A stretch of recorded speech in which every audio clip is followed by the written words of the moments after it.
Voilà, comme vous peut-être, me voici chez moi, à mon tour, à Égalières, en Provence.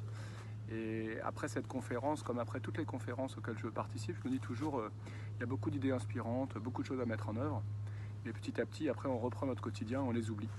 Alors j'ai pensé que cette vidéo pourrait être intéressante pour réancrer ensemble les grandes clés, les grands déclics que nous avons eus dans cette conférence. La première des choses que je voulais repartager avec vous, c'est la méthode tête, cœur, corps. Certains d'entre nous sont davantage orientés dans la tête, dans le mental. C'est important pour eux de donner leur opinion, de réfléchir, d'analyser. D'autres sont davantage dans le cœur, dans la partie émotionnelle. C'est important pour eux d'être dans la relation, que les choses se passent bien avec les autres. Et puis évidemment, on a les trois moteurs. Et le troisième moteur, c'est celui du corps. Ce sont les gens qui sont davantage orientés vers l'action, vers les projets, l'adrénaline. Si je n'ai pas de projet, eh bien je suis sous stress. Et donc ce qui est intéressant dans ce modèle tête-cœur-corps, c'est de pouvoir se positionner et de nourrir ses besoins. J'ai besoin de comprendre, j'ai besoin de ressentir, j'ai besoin de faire. Et en même temps, je vous rappelle ce qu'on a partagé pendant la conférence, de faire attention. Parce que dans nos forces, dans nos atouts, dans nos grandes façons d'être, il y a parfois nos pièges et ça peut se retourner contre nous et on peut devenir la caricature de nous-mêmes si on en fait trop sur notre moteur. Je suis tellement dans le mental que je cogite et que j'oublie le relationnel par exemple ou le corporel. Tellement dans l'action que je ne suis pas à l'aise avec mes émotions. Donc tête, cœur, corps, les trois moteurs de l'énergie, c'est vraiment un modèle pour rester en équilibre. Alors dans cette conférence, on a également partagé des clés pratiques, des clés très opérationnelles sur la tête, sur le cœur et sur le corps. Ce que je vous propose, c'est de rappeler peut-être deux clés sur chacun des trois moteurs. Sur la partie corps d'abord, tout le travail de la posture, de l'ouverture de la posture, comment je peux au quotidien, en ouvrant le cœur, reprendre de l'énergie. Et on a vu là-dessus les travaux de recherche qui ont été effectués pour montrer vraiment que ça avait des conséquences, y compris sur ma physiologie en tant que telle. Ma posture, ce n'est pas simplement mon image et mon comportement, mais ça peut aussi avoir des conséquences sur mon corps en tant que tel. Je vous rappelle, testostérone, cortisol, avec les chiffres que nous avons partagés là-dessus. Première clé sur le corps. Deuxième clé concernant cette fois-ci le cœur, l'importance d'identifier et de reconnaître ses émotions. Nos émotions, nous en avons besoin, elles nous servent à quelque chose. Et on a tous évidemment des grandes peurs. Je vous rappelle, pour ceux qui sont orientés plutôt sur la relation, la peur de ne pas être aimé. Pour celles et ceux qui sont orientés d'abord sur l'action, eh bien, la peur de ne pas être à la hauteur. Et on navigue entre ces deux peurs. L'essentiel est de pouvoir peut-être la reconnaître, de poser des mots dessus. Et je vous rappelle qu'on a partagé aussi cette clé, c'est que si j'ai eu une belle peur, une grande peur, elle m'a aussi servi à développer des qualités, parce que ce que je suis aujourd'hui, ce que j'ai développé aujourd'hui, comme point fort, correspond peut-être aussi à mes peurs initiales. Autre clé que nous avons partagée, cette fois-ci sur la partie tête. La tête peut être une force évidemment, puisqu'elle m'aide à comprendre, à analyser, mais elle peut être aussi parfois un piège. Il est important d'éduquer notre mental, de lui donner finalement des focus et parfois des temps de respiration, puisque Newton, nous l'avons dit, ou Archimède était en son bain, Newton faisait la sieste.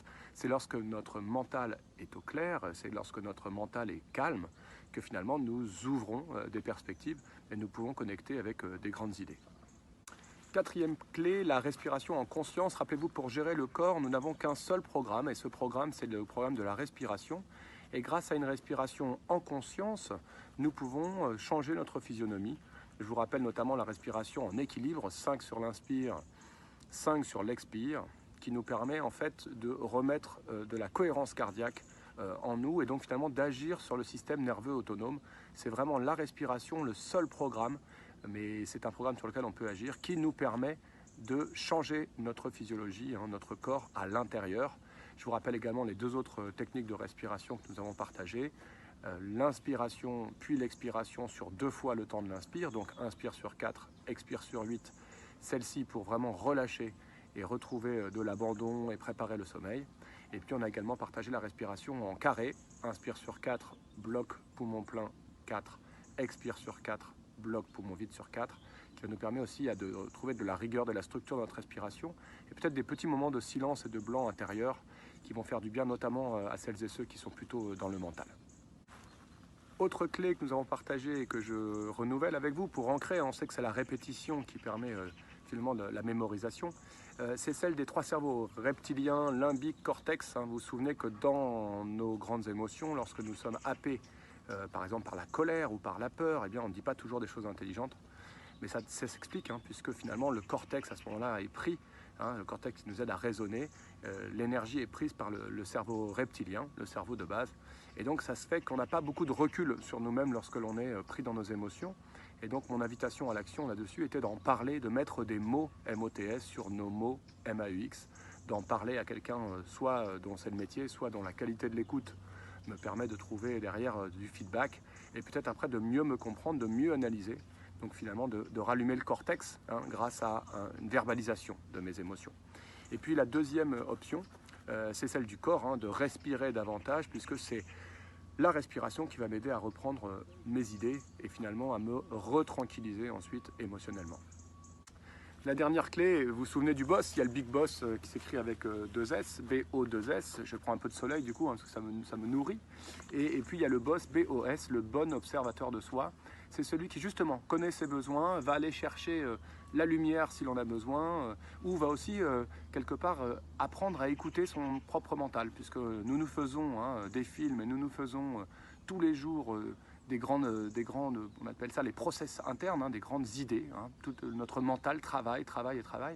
Et une des invitations que nous pourrions avoir, c'est finalement en faisant un peu de silence, en prenant un peu d'espace personnel, d'avoir aussi ce regard sur soi et ce regard sur la personne en soi qui pense, qui n'est pas que moi, mais qui me permet ensuite de prendre un peu de recul par rapport à ces drivers que j'ai intérieurs, dépêche-toi, soit à la hauteur, soit fort, toutes ces choses que petit à petit je me répète, et pas que petit à petit d'ailleurs, puisqu'on a mesuré que 80% des pensées que j'ai un jour sont les mêmes que celles que j'ai eues la veille et peut-être que celles que j'aurai le lendemain.